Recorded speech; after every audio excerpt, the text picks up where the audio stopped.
Amigos, ¿qué tal? Bienvenidos a Cambio de Agujas. Hoy con nosotros se sienta una maquinista y además maquinista periodista, así que me va a evaluar hoy, ya veréis. Mili, muchísimas gracias por estar hoy aquí con nosotros. Gracias por haberme invitado.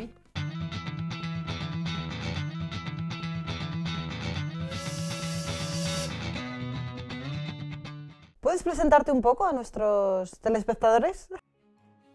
Sí, yo me llamo Mili Walteroni, trabajo de periodista, ahora tengo 60 años, soy de origen italiano y vivo en el norte de Italia, en medio de los Alpes. Y antes de ser periodista, fui profesora de lengua y literatura inglesa. ¿Cómo era tu familia, tu infancia? ¿Cómo creciste? Crecí en una familia numerosa. En nuestra casa éramos 8 porque con nosotros vivía también la abuela materna. Yo soy la última de 5 hijos. Mi padre era médico pediatra, muy estimado, y mi mamá, en cambio, era profesora de educación física. De niña tuve una educación religiosa, gracias sobre todo a la cercanía de mi abuela, que tenía ya más de 90 años cuando yo era pequeña y rezaba mucho.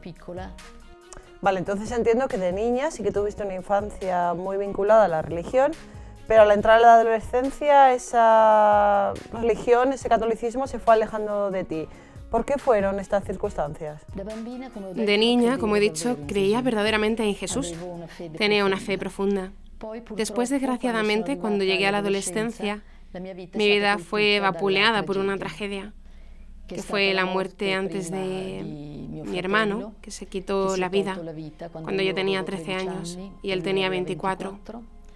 Y desgraciadamente, 4 años después, también mi padre, que tenía 69 años cuando yo tenía 18, tomó la misma decisión. Estas dos tragedias afectaron a la vida de mi familia y a mi vida. Y fue así que con 19, 20 años yo decidí abandonar la fe.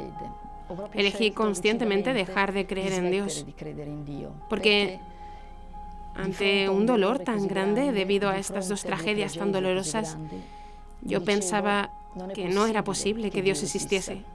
No es posible que exista un ser supremo del cual se dice que es el amor mismo.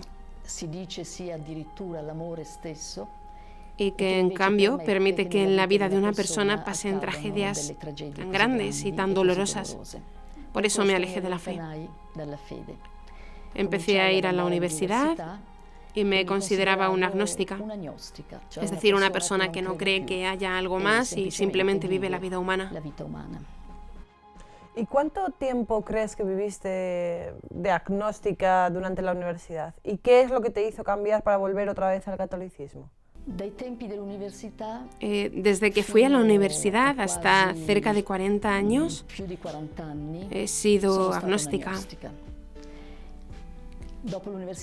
Después de la universidad empecé a enseñar y luego dejé la enseñanza por el mundo del periodismo y me dediqué completamente a esta vida hecha de acontecimientos mundanos, de éxitos profesionales, de búsqueda también del placer en el mundo. No creía en Dios, pero en realidad, detrás de esta máscara de éxito profesional estaba la realidad de una mujer que de hecho sufría mucho. A partir de los 20 años empecé a sufrir una forma de depresión recurrente que se manifestaba 2 veces al año en 2 crisis, justo en el periodo de las fechas de la muerte de mi hermano y de mi padre. Seguí viviendo así durante varios años, intentando encontrar una solución a este sufrimiento en la medicina, más bien en la medicina psiquiátrica, es decir, en los psicofármacos. Pero desgraciadamente los psicofármacos no bastaban, no servían y las recaídas volvían continuamente. Todo esto escondido en realidad detrás de un disfraz. Ese disfraz que yo mostraba a los demás, que era la apariencia de una persona fuerte, voluntariosa, ganadora. Quien me conocía en el mundo del trabajo, en el mundo de las amistades, no sospechaba que detrás de este disfraz estuviera una persona profundamente herida, profundamente atormentada, que precisamente 2 veces al año caía en el vacío de la crisis depresiva.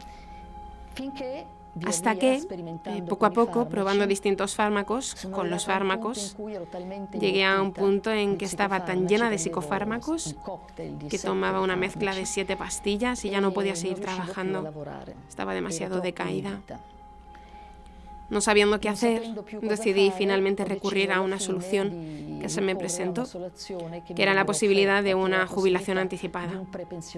Escoger esta jubilación anticipada para mí fue un desastre, porque yo amaba muchísimo mi trabajo y renunciar al trabajo sobre el que yo había fundado mi vida fue algo terrible para mí.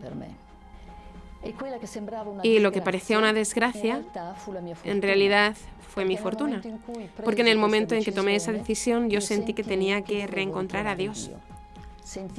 Sentí con claridad que necesitaba buscar a Dios. Y para reencontrar a Dios, como era una persona súper racional y me consideraba una intelectual, acostumbrada a estudiar, a hablar, pensé que la única manera de reencontrarle era la de estudiar. Entonces me apunté a la Facultad de Teología Católica de Milán. En realidad después entendí que ese no era el camino, no se encuentra a Dios a través del estudio, sino que solo lo puedes encontrar a través del corazón.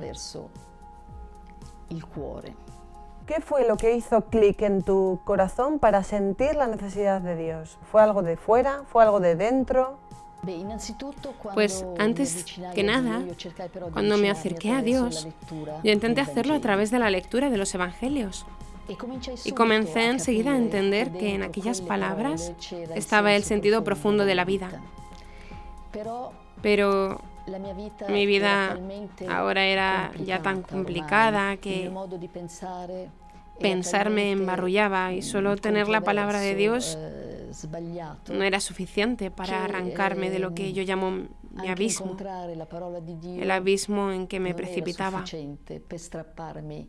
A quello che io chiamo il mio abisso, quell'abisso in cui precipitavo. De hecho, todo empezó por un encuentro con un sacerdote carismático americano dentro de una iglesia llenísima de gente, y este sacerdote dirigió su dedo hacia mí y me dijo: Usted tiene que aprender a cantar en lenguas. Yo no sabía lo que significaba cantar en lenguas. Luego una amiga de la renovación en el espíritu me explicó que cantar en lenguas era una manera de dejar salir el sufrimiento, dejar salir el dolor y confiárselo a Dios y empezar a establecer una relación con Él a través de ese canto. Y yo empecé a hacerlo. Todas las tardes, antes de irme a la cama, me sentaba en el sofá y cantaba en lenguas. Me dejaba llevar por el canto, abandonándome en Dios, ¿no? Luego pasó que un día, una mañana, fui a visitar un amigo. Estaba en la casa de un amigo, pero estaba sola en casa y era junio, como en junio de este mismo año, muy caluroso, con la temperatura más de 40 grados. Y yo, en cambio, de repente fui envuelta por el frío, capturada por el hielo. Sentía este hielo, como un bloque de hielo que me apretaba. Sobre todo un bloque de hielo que me comprimía el corazón. Yo no entendía lo que estaba pasando y obviamente me asusté muchísimo. Y así instintivamente empecé a rezar el Padre Nuestro. Empecé a rezar el Padre Nuestro y comencé también a dirigirme al Padre Pío de Pietrelcina, porque el Padre Pío era un santo que había muerto hacía unos años, muy amado por mi madre. Y mientras rezaba, tuve una visión misteriosa. De repente vi delante de mí como un desfile de diablos o demonios. El primero era el demonio de la confusión. Después a su lado otros 6, como atados por una cadena. y eran la falsa inteligencia, el falso conocimiento, la falsa sabiduría, y después la falsa mansedumbre, la falsa humildad, la falsa bondad. Desfilaron delante de mí y luego pareció que se precipitaban en un abismo. Ciertamente fue una experiencia terrible, pero terminó de repente. Y yo me desperté y me incorporé. Estaba en shock, no sabía qué pensar, porque al mismo tiempo, mientras veía todo esto, tenía la percepción clara de un amor cálido que me sostenía. Después me dije, ¿qué eran? ¿Qué son? ¿Qué acabo de ver? Y sobre todo, ¿han salido ya de mí? Esta experiencia terminó.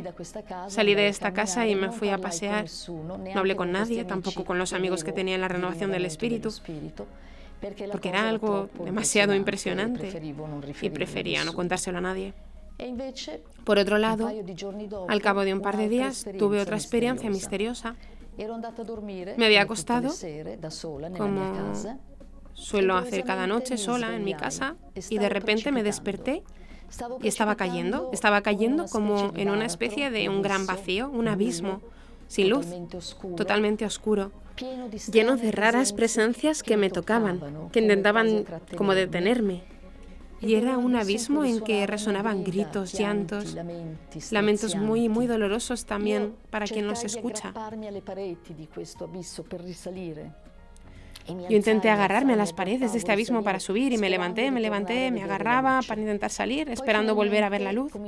Luego por fin empecé a ver la luz y entonces me esforcé aún más para salir de este lugar y de repente me incorporé y abrí los ojos. En realidad, todo esto yo lo había vivido como dentro de una pesadilla espantosa. Lo raro fue que me encontraba en la habitación de mi despacho de trabajo, donde estaba el sofá, agarrada a este sofá, donde me sentaba para cantar en lenguas. Entonces, durante esta experiencia, evidentemente, había salido de mi cama, me había arrastrado por el suelo y me encontré ahí. Y cuando abrí los ojos, dejando salir un grito de emoción, volví a sentir esta nube caliente de amor que me envolvía y me pacificaba. Entonces me fui a la cocina para beber un vaso de agua para despejarme de una vez. Luego fui al baño porque quería lavarme la cara, refrescarme. Y una vez en el baño, miré en el espejo y de repente vi aparecer una pequeña Tau. Una Tau que yo reconocí solo porque había estudiado la lengua griega. Y era claramente una pequeña Tau de este alfabeto. En este momento no sabía que en realidad era un importante símbolo cristiano. Hoy sé también que la Tau era muy amada por las primeras comunidades cristianas. Llamé a una pareja de amigos carismáticos que tenía, como cuento en el libro, y les pedí si podían hospedarme en su casa por la noche. Fui a su casa por la tarde, aún no conté nada de lo que me había pasado porque temía que me creyesen loca. En realidad no. Entonces no conté nada. Y cuando el marido regresó del trabajo, había comprado un libro que apoyó en una mesa pequeña del pequeño comedor. Cenamos juntos, nos fuimos a la cama y entonces yo fui a dormir en el sofá cama que había en el comedor y me acosté allí esa noche. Pero me desperté otra vez de repente a las 4, como la noche anterior. Entonces, por miedo a que pasara algo raro, estaba allí ese libro, lo cogí y pensé, me pongo a leer y así estoy tranquila. Abrí el libro y al abrirlo encontré justo esa Tau con los círculos de colores que ya había visto en el espejo. Me puse a leer ávidamente y muy rápido este libro y luego al día siguiente conté todo a estos amigos. Decidimos que lo mejor que podía hacer ahora era buscar el contacto del autor del libro, que es un sacerdote barnabita. Es el padre Antonio Gentili, y eso fue lo que hice, y fui a visitarle. ¿Y qué pasó con el sacerdote? ¿Cómo reaccionó él cuando le contaste todo esto? Finalmente fui a visitar a este sacerdote que me recibió en la biblioteca de su monasterio y le conté todo lo que había pasado. Le expliqué también lo de la muerte de mi padre, la muerte de mi hermano. Le conté que yo misma había intentado suicidarme un par de veces. Y luego le conté estas experiencias misteriosas. El sacerdote me miró. Antes me escuchó con gran atención, con mucha concentración. Y luego me dijo: Señora, vea usted que yo tengo dos posibilidades. No creerle y aconsejarle que se dirija a una unidad a 500 metros por este camino hacia abajo de salud mental. O por otra parte, creerle, y entonces pienso que tendría que decirle que se pare aquí, porque parece que usted ha sido enviada para mí. Luego me dijo: ¿qué le parece que tengo que hacer? Yo, que estaba, podéis imaginar mi estado de ánimo en ese momento, pero que afortunadamente siempre tuve el don de la ironía y de reírme de mí misma, le dije: Padre, dese cuenta de que por lo que yo era hasta hace poco tiempo, usted y sus hermanos sacerdotes estaban locos. Ahora espero que entre locos nos podamos entender. Entonces, el padre me dijo: mire, señora, yo le creo que todo lo que usted acaba de contarme es verdad, y también querría que usted se quedase aquí, porque en realidad yo necesito justo a una persona como usted, que sepa escribir, porque dentro de poco va a ser el 500 aniversario del nacimiento de la fundadora de nuestra orden femenina, y yo querría escribir una antología de cartas, de las cartas de esta monja que escribió en el 1500. Es decir, que necesito una persona que lea todas estas hermosísimas cartas apostólicas que esta monja escribió y las relate en textos para componer después una antología. Por eso yo me quedé a vivir en esta casa de espiritualidad durante casi un año, haciendo vida común con 7 sacerdotes.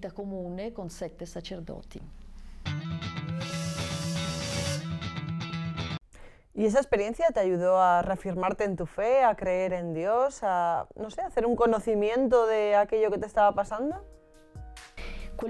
Ese periodo fue fundamental para mí, porque bajo la dirección de este padre espiritual, el padre Antonio Gentili, y bajo la guía de esta madre espiritual que vivió en el 1500, más lo que revivía a través de lo que había escrito, unas cartas de una hermosura extraordinaria. Era una monja con un conocimiento de la escritura verdaderamente muy profundo, una Paulina gran divulgadora de San Pablo, y leyendo, para después traducir al italiano coloquial estas cartas, yo hice en realidad un curso acelerado de Sagrada Escritura.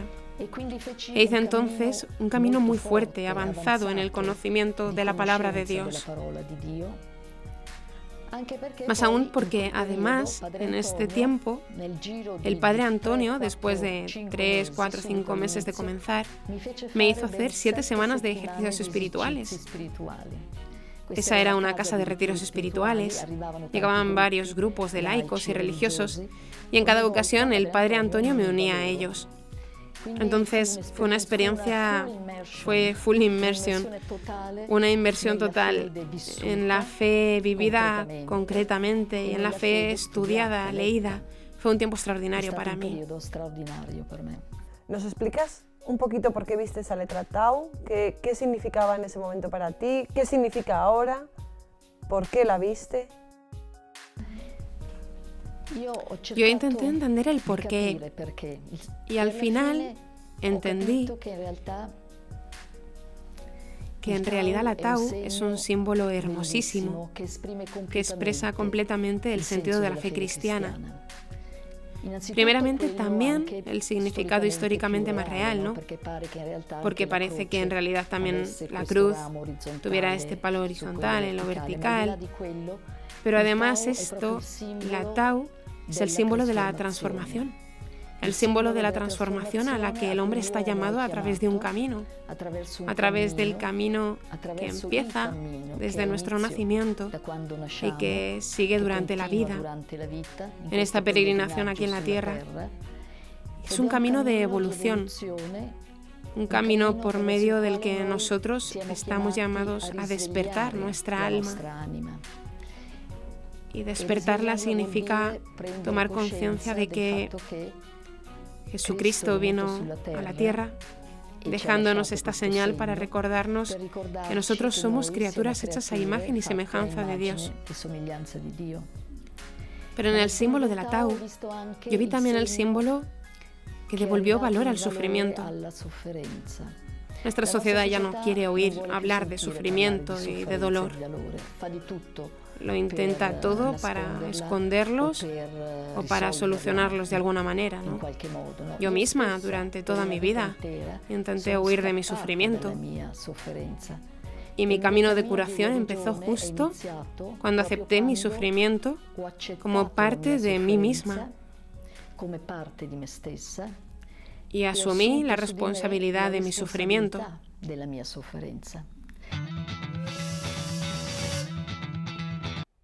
Para alguien que esté viviendo una depresión o una situación similar, ¿qué le dirías? ¿En qué debería apoyarse? ¿Qué consejos le darías? A quien sufre una depresión yo le digo, primero, que no tenga miedo a la depresión.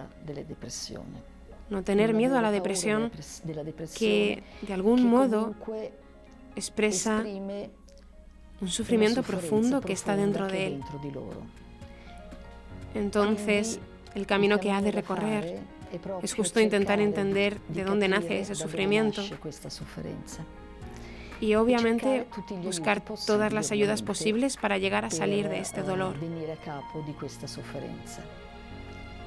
Los psicofármacos no son suficientes. Además, los psicofármacos no curan el sufrimiento, curan solo los síntomas del sufrimiento.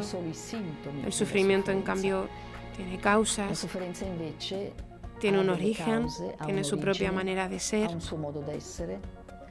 y hay que enfrentarlo tal vez a través de una psicoterapia. Para mí ha sido importantísima una psicoterapia que yo hice, pero porque yo la hice con un analista creyente. Porque el problema hoy es propiamente salir de la lógica dominante que nos ha reducido solo a la dimensión horizontal de la vida, ¿no? A nuestra humanidad vivida solo horizontalmente. Nosotros, en cambio, somos cuerpo, somos mente y somos alma espiritual.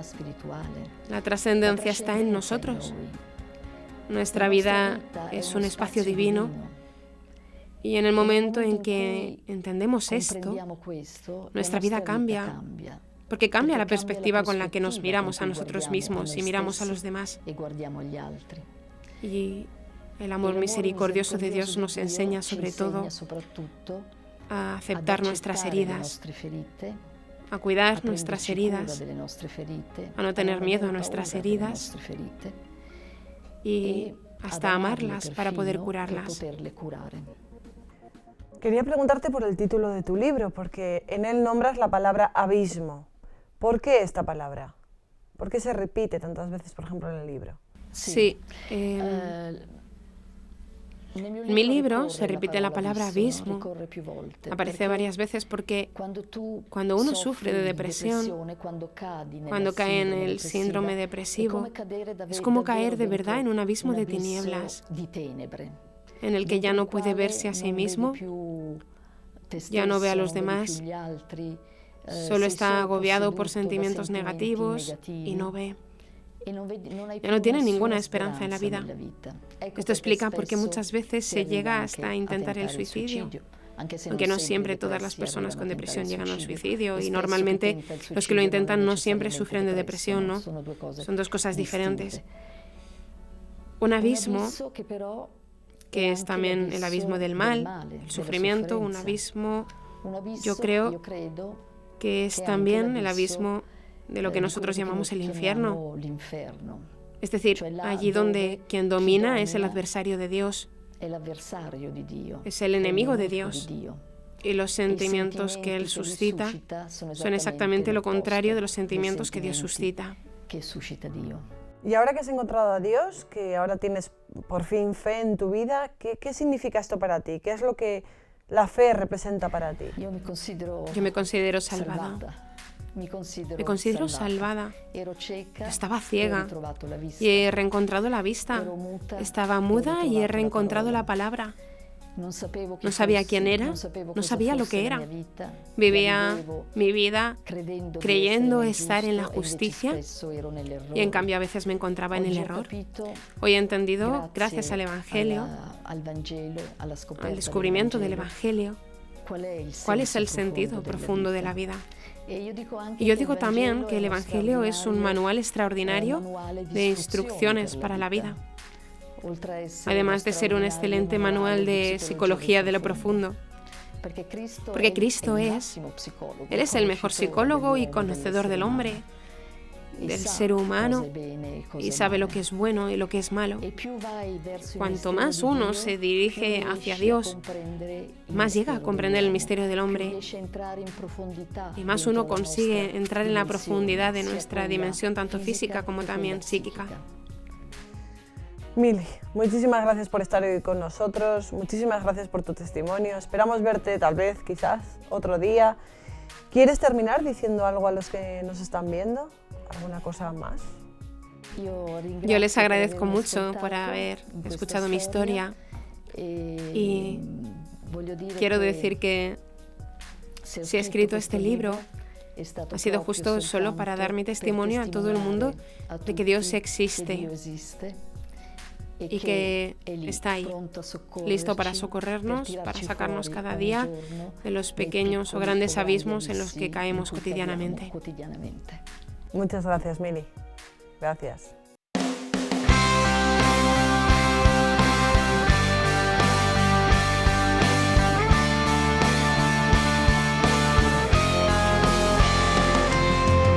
Pues nada, descubrir el Evangelio, descubrir a Dios, bueno, es un camino, fijaros, es un camino largo. Ella pasó muchísimo tiempo desde su adolescencia hasta que por fin se reencontró con el Señor. Bueno, nunca es tarde, así que ya sabéis. Reencontraros con Él. A veces es complicado, a veces la oración nos resulta difícil, pero bueno, el Evangelio, lo que ella dice, reencontrarnos con el Señor en el Evangelio, puede ser un buen consejo, es un buen consejo. Gracias por estar ahí, gracias.